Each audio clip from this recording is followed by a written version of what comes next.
autour de la question de la responsabilité du numérique dans le développement possible de troubles psychiques, on constate que les travaux des chercheurs ont suivi plusieurs étapes.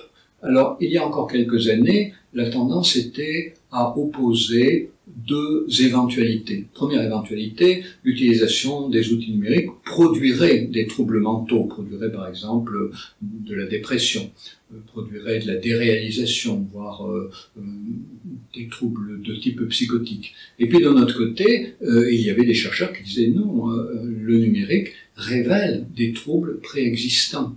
Si quelqu'un se scotche aux jeux vidéo nuit et jour, c'est parce qu'il y avait une pathologie préexistante qu'on avait peut-être probablement pas diagnostiquée, mais le numérique donc révélerait des pathologies. D'un côté, il les produirait, d'un autre côté, il les révélerait. Or, ces deux positions aujourd'hui sont contestées par une troisième éventualité, c'est que le numérique pourrait bien aggraver des troubles mentaux. Et alors évidemment, la question, c'est de savoir chez qui elle pourrait aggraver des troubles mentaux. Et il semblerait que le numérique joue ce rôle-là dans deux cas possibles. Alors c'est statistique évidemment. D'une part, des enfants de milieux défavorisés qui ne sont pas accompagnés par leur environnement, par leurs parents, ni non plus, hélas, par le milieu scolaire, dans l'apprentissage des subtilités du numérique, de l'utilisation du numérique.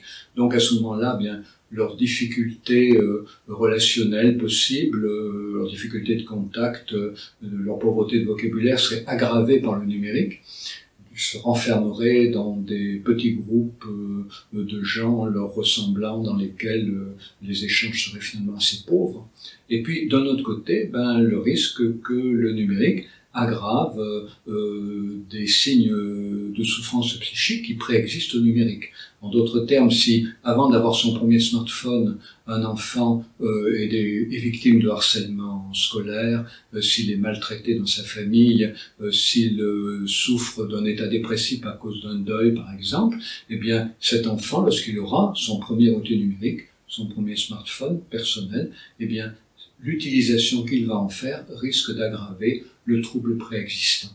Donc ça veut dire, vous voyez, qu'on est aujourd'hui dans une considération multifactorielle, et c'est tant mieux. Et donc il faut être très très prudent quand on envisage les interrelations entre l'utilisation des outils numériques d'un côté et les troubles psychologiques d'un autre. Tout est affaire de situation, de personnes, d'histoire, d'environnement.